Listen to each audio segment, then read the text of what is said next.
Hi everybody, it's Josh with Talk About Trek, and I wanted just to stop quickly tonight and spend some time talking about those old scientists. So, if you did not know, and if you have not watched, they did kind of a bonus episode that they released early for Strange New Worlds. And the website I'm looking here now is CX1, CygnusX1.net. A great Star Trek reference. But here are the screen caps from Those Old Scientists, Season 2, Episode 7 of Star Trek Strange New Worlds, which is fantastic. It is so good. This episode crosses over, of course, Lower Decks with Strange New Worlds and does it in a magnificent way. So it starts out, of course, with the Cerritos approaching this planet where they have to do portal duty. They got to make sure the portal's doing its portal thing and not doing other portal things it shouldn't be doing. So they're approaching this planet here, and they have to beam down. And of course, the lower decks crew is the Tendi, Rutherford, Mariner, and Boimler. Okay, and they're all going to beam down to check out this portal here. Very cool portal. So they get down there, they get to work, they're checking out the portal. Tendy's getting a little upset because they keep saying, or basically, the people are referencing that all Orions are pirates, so you know that's going to come into play later. But Boimler poses for a picture, and when Rutherford activates his camera, the portal activates, and Boimler is sucked in to the portal, spit out 80 years into the past. And who does he see when he's spit out there 80 years into the past? Number one, Spock and La'an. And this is just the beginning of the episode. Okay? Just the beginning of the episode. So, then we are treated with a complete remake of the Strange New Worlds intro in the style of Lower Decks. Oh, it was so good. Now, I don't know if you watch either of these shows, but in my opinion, both of these just give us the best new Trek that there is out there to have. So, just a great little nod to do this animated opening for this as well. So that was so awesome and so well done. So, and I can't go through the whole episode with you guys, of course, but suffice it to say, Boimler wakes up on the Enterprise, and it just looks so good. The transition from cartoon to live action is just perfect. I mean, like, seriously, look at the hair, the mannerisms, the expressions, everything. Jack Quaid had it down perfectly. And it always makes me, well, I know that when they cast these characters, they always wanted to do this at some point, which is why they based their, the animated characters on the actors so that they could do this. And I hope that this is not the only time we get to see this, because it really was a treat to see them live. And I would love to see, Tendi and Rutherford live as well. So, the fun with Boimler continues. He gets to meet Uhura. He Rikers himself up into Pike's saddle here in a very fun moment. So, again, I can't say enough about this episode.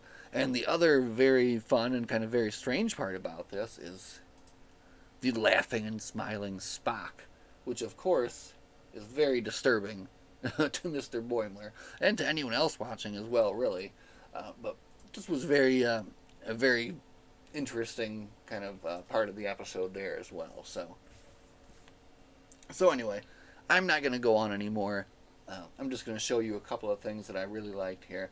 But for me, I guess, the main thing was how well Jack Quaid did as a live action version of his character. like I said, everything, the mannerisms, the way that he was moving, the way that he was walking, just perfectly done. And then to the same extent, Tawny Newsome, who comes on later, of course. It's kind of nice they give Boimler like the a big part of the episode before they bring her in, because of his kind of fanboyism, of like this older crew. So, but when Tawny comes in, her Mariner is just so well done too, and it's just like the perfect. Here we go. Let's have a couple looks at her. Uh, just really well done. Like she again captured her character as well, and it was just so fun to see kind of the playoff with her kind of very goofy, nonchalant character, against these very more serious, you know, live action characters or whatever. So just really well done. Oh, this scene in the conference room was so funny. Just you really have to watch it a couple times too, so you can catch all like the little lines, the little quieter things that are said in the background, because it is just there's so many little things that they drop here, little tidbits, little things about that Lower Decks does so well. So, uh, man, I just again probably this is one of my favorite Trek episodes of all time. To be honest with you, they knocked it out of the park with this one, and I'm just very excited to see how they're going to finish this season up. So this was episode 7. We've got 8, 9, 10. I think only 3 more episodes to go. Goodness. And it turns out that one of these episodes is actually going to be a musical episode. What? Right, yeah. A musical Star Trek. So I'm looking forward to that. That's going to be a lot of fun. So, yep. I just wanted to spend some time talking about this because it was just too good to let go by and not sit down with you guys and just look at some of this and have some fun. Again, they just did so well, and I really hope that we get to see them back again, back in live action. Oh, before we close it up here, they did this wonderful thing at the end to, well, first off, they were able to save the day by Boimler's and Mariner, actually. They acknowledged that each ship is built with a piece of the previous ship in it, which means a part of the NX-01 was in the Enterprise, and through that, they have the material they need to get home. So they have this very cool moment here where they are.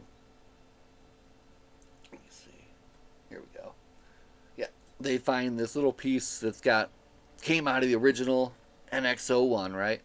And then they're able to use that. They get the material they need to power the portal. But there's this great little moment here when they get that out of there, and you have Ortegas and Uhura basically like fangirling over the NX-01 crew, and it was great to see Mayweather get some attention, because Ortegas is like, she's a pilot and she's like a big fan of Mayweather. She said her high school was named after Mayweather, so they get a Mayweather drop, and of course Uhura's like name dropping Hoshi Sato. So always good to see Enterprise get some love. It does not get enough love, but they're able to get what they need to get themselves home. Here, and at the end of the episode, what they do is really, really fun. So of course they get home. Oh, they have this great little moment here where you have Commander Ransom, who sees the #1 poster that Boimler keeps in his bed there, and makes a comment about how she is the hottest #1 in Starfleet, which I thought was pretty funny because in real life, of course, Jerry O'Connell is married to Rebecca Romaine, so that was very cool. I like that little shout out. And then also at the end, they throw this party for a birthday party for Captain Pike at the end. And they do it all in the animated style. So you get to see all the characters from Strange New Worlds in the Lower Decks animation style. So cool. So, and again, just a fun ending too. They all look so cool, and then they all kind of start to catch on that, hey, something's not right here. Why do we look so 2D? And they realize it's because of the whatever they're drinking there. And then just very good stuff at the end here. Spock makes a comment about how his arm's not usually supposed to move like that. Look, you got a wiggly arm, Spock, over here. And Ortega says about how her eyes are so big. Yeah, look at her eyes; they're huge. But anyway, just an awesome ending. Just had me laughing. The whole episode had me laughing. Really, wow, such a well done show. I can't wait to see where this goes. And it actually got me so pumped too for Lower Decks coming September 7th. So kind of a really cool way that they did that too, to kind of build some excitement coming for the new season of Lower Decks. So yeah, that's it. I'm not going to talk about that anymore. We're going to go ahead and call it a night. But go watch that episode if you haven't. It is a lot of fun and one of the best crossover things I've ever seen done. So, as always, everybody, thank you so much for watching. Live long and prosper. And I'll see you all in the next one. Have a good night.